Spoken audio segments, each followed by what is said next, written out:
General Hospital spoilers teasing that the town's perennial punching bag, Brad Cooper, is finally shedding his meek facade, and the man everyone underestimated is on the brink of becoming Port Charles's newest, most dangerous villain. The birth of a villain. Brad Cooper had always been the underdog in Port Charles, soft-spoken, eager to please, and chronically overshadowed by bigger personalities. For years he'd been the butt of jokes at Kelly's, the target of Drew Kane's barbs, and the unwitting supplier for Portia Robinson's medical shortcuts. But beneath that boyish smile was a coiled rage, rooted in years of being dismissed, used, and humiliated. It was late one rain-slicked evening when Brad finally snapped. Drenched after a failed attempt to fetch supplies for Portia, he slammed the door of her makeshift office at the invader, glaring at the blonde psychiatrist who'd always treated him as her errand boy. "I'm done," he said, voice low and cold. Portia looked up, perplexed. Before she could protest, Brad tossed her a syringe. "You'll find someone else to push this stuff." Shock rippled through Portia's pale face. "Brad, are you serious? Every time you used me, all I got was a pat on the head. No respect. No thanks. Just your messes to clean up." "Well, not anymore." He turned to leave, and instead of walking away from Portia, he walked straight into Drew Kane's path. Drew had been stalking the office, hungry for a showdown with Portia over her role in his own scandal, her ketamine-laced therapy that nearly destroyed his career. Brad took a deep breath and confessed it all. "Drew, Portia's been getting K-pills from me. I gave them to her and she gave them to you." Drew's face went from shock to fury in an instant. "You've been supplying her?" He grabbed Brad by the lapels, eyes blazing. "Do you know what this means?" "That therapy meltdown. The bust that cost me my reputation. It was because of you." Brad didn't flinch. He'd expected this. "You want proof?" "Here." He handed over records of Portia's orders and bank transfers. "She ordered the ketamine. You just thought it was part of protocol." Drew's jaw clenched. He glared at Portia, whose white-knuckled grip on her chair betrayed her panic. Drew's next words were both promise and threat. "I'm taking you down. And anyone who helped you, starting with Brad here, will pay." Brad felt adrenaline hammering in his veins. But he didn't back down. To his astonishment, Drew, still seething, threw his hands up. "Okay, you come clean, I'll make sure you don't go to prison. But Portia, she's going in." A cold satisfaction settled over Brad's shoulders. He watched as Drew hauled Portia off to face arraignment, her horrified screams echoing in the hallway. And for the first time, Brad realized how intoxicating real power could be. He had sacrificed his own safety to dethrone Portia, and Drew had granted him immunity. But Brad's ambitions reached further than mere retribution against Portia. As Portia's wagon rolled off toward jail, Brad set his sights on Drew Kane himself. He would not stop until Drew paid for every slight, every insult, every bruise he'd ever suffered. And he knew just where to find the evidence. Michael Corinthos.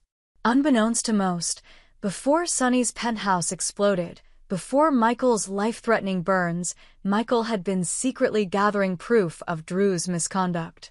He'd planned to hand it over to the district attorney, hoping to see Drew behind bars for good. But in a cruel twist, Drew got to Michael first. The explosion that nearly killed him was Drew's desperate attempt to silence Michael and cover his tracks. Brad began visiting Michael in the hospital ICU under the guise of sympathy. He brought magazines and loud rock CDs, trying to charm Michael into talking. Michael, still groggy from surgeries, finally let slip a frustrated rant one night. "Drew did this. He tried to kill me so I wouldn't expose him." Brad's pulse hammered. He gently pressed for details, dates, names, emails, witness accounts. He carefully noted Michael's testimony, recorded it on his phone, every damning snippet.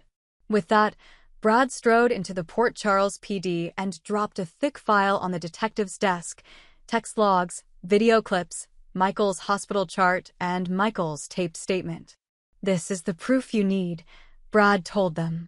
Within hours, Drew was cuffed, stunned into silence as they read him his rights.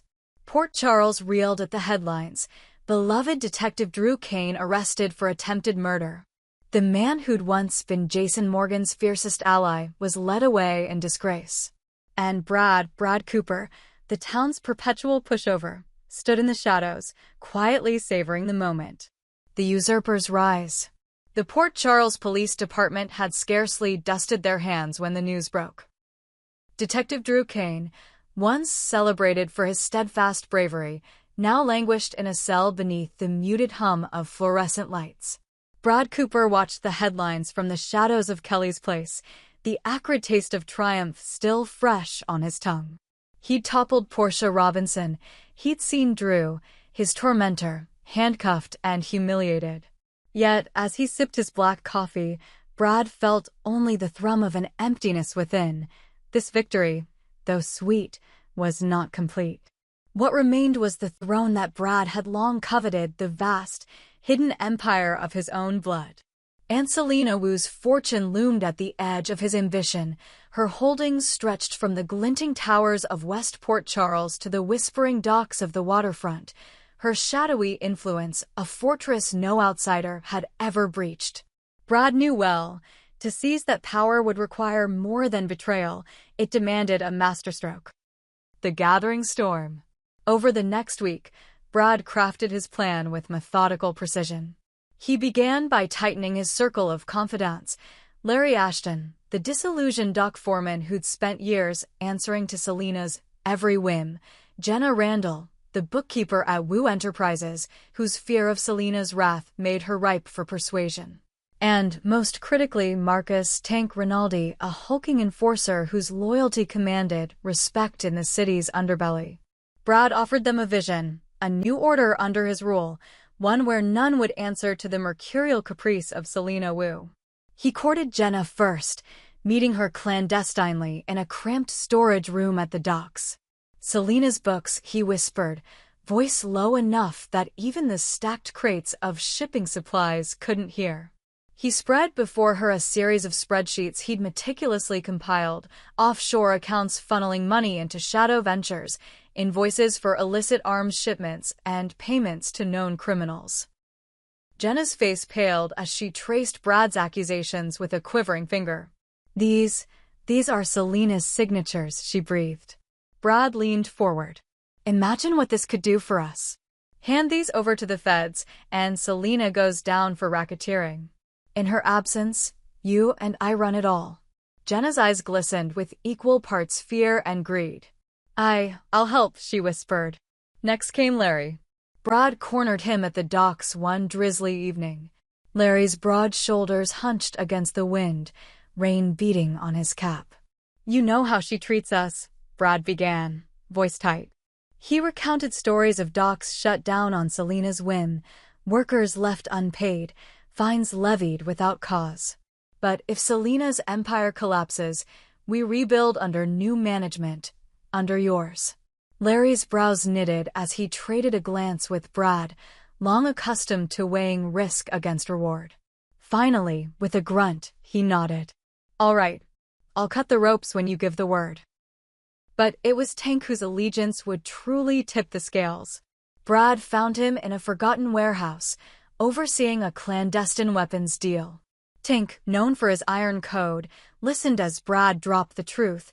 Selina's clandestine pact with the European arms ring, her manipulation of gang truces, and the planned assassination she'd quietly ordered of a rival boss. An act that nearly sparked an all-out war. Brad produced recorded conversations, hidden in the microphone of an innocuous pen. Tank's scarred jaw clenched. He crushed the pen in his fist. She crossed the line. I'm in. With Jenna's ledgers, Larry's logistical support, and Tank's muscle, Brad assembled the final piece, securing Michael Carinthosa's renewed cooperation. Michael, now recovered from his burns and embittered by Drew's betrayal, met Brad in whispered urgency in the hospital's empty chapel. Brad laid out the plan. Michael would authenticate the financial records, confirm the arms shipments, and provide sworn testimony before the grand jury. In return, Brad would ensure Michael's safety and a share of the assets recovered from Selina's frozen accounts. Michael, still haunted by fire and deception, saw in Brad a kindred spirit and agreed. The fall of the matriarch. It was a crisp Tuesday morning when the feds descended on Wu Enterprises. Brad stood across the street, heart hammering beneath his tailored jacket, as armored agents fanned out, blocking every exit. Jenna watched from the control room, voice trembling over Brad's burner phone. They've got her in the lobby. They're pulling her out. Moments later, Selina Wu emerged, flanked by two agents in pinstripe suits, eyes aflame with disbelief and rage. The tabloids would later describe her arrest as regal to ruin in 60 seconds, but Brad remembered it differently, a moment of perfect justice, years of manipulation and cruelty undone by the penstrokes and whispers of those she had once crushed. As Selina was led away, her designer heels clicking on the marble floor, Brad stepped forward. The agents acknowledged him with curt nods. After all, it was his evidence that had shattered her empire. In the hush that followed, Brad allowed himself a thin, triumphant smile. He had stripped the matriarch of her greatest weapon, fear. The new order. With Selina imprisoned and her assets frozen, Wu Enterprises teetered on collapse. Brad moved swiftly. He summoned Jenna to the executive suite, now empty, and sat behind Selina's grand mahogany desk. The city's skyline sprawled behind him. "We need a new leadership charter," he told her, voice imbued with authority. "I'm appointing Larry Ashton as COO. He'll handle logistics. Tank oversees security. Jenna, you'll run finance. Michael will be our legal liaison." Jenna blinked at the transformation she beheld. Brad, once meek and eager to please, now a commanding presence, issuing orders with calm confidence. "What about Drew?" she ventured. Brad's eyes flicked to the roaring harbor beyond the window. "Drew's situation is under review. Let justice take its course." Outside, Larry and Tank enforced blockades on Selina's loyalists, absorbing every attempt at resistance with firm restraint.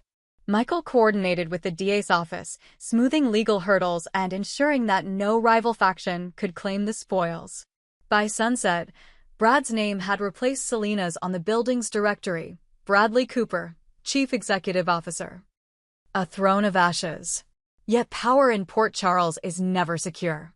Rumors swirled that Sonny Corinthos, the original godfather of the docks, watched Brad's rise with wary eyes. Some whispered that Sonny resented Brad for stepping into territory he'd long since claimed. Brad, however, welcomed the challenge.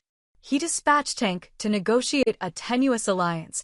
In exchange for control of half the shipping lanes, Brad would supply Sonny's organization with discreet arms, sourced directly from the same European network that had once served Selina. It was a pact drenched in irony, but it ensured Brad's new regime would stand unchallenged. That night, Brad convened his inner circle in the high-rise boardroom. Light from the city poured through floor-to-ceiling windows as he addressed them. "We started this to break free," he began, voice resonant. "But now we build something greater, a network based on loyalty, not fear, on opportunity, not oppression." He raised a glass of single malt scotch. "To Port Charles, our city, our rules." Larry tapped his glass. Jenna and Michael followed suit. Even Tank allowed a rueful nod. In their eyes, Brad saw not the timid assistant who once scrambled for scraps, but the visionary architect of a new criminal order. Epilogue. Shadows and Echoes. From the vantage of his office, Brad Cooper surveyed the streets below, a labyrinth of opportunity and danger. His rise had been meteoric, fueled by vengeance and cunning. Yet in the stillness after the storm, he felt the old, familiar stirrings of uncertainty. Power attracted rivals, and Port Charles was teeming with them. On his desk lay a sealed envelope bearing an unfamiliar crest, a single black raven. Brad recognized the symbol from whispered legends, an offshoot of the Cassadine network, long thought dormant. The note inside was brief: "Welcome to the game." Brad allowed himself a slow exhale. He had won his throne, but he understood now that thrones are perches for warbirds. With a final glance at the glittering skyline, he rose and strode toward his office door, determination etched into his posture. He was no longer the town's underdog. He was its new king, ruthless, cunning, and unbound by any code except his own. As the door closed behind him, the city pulsed with possibility and peril. In Port Charles, the night belonged to those bold enough to seize it, and Brad Cooper, once the lowliest foot soldier, had shown himself to be the most audacious of all. And so the reign of the new villain began.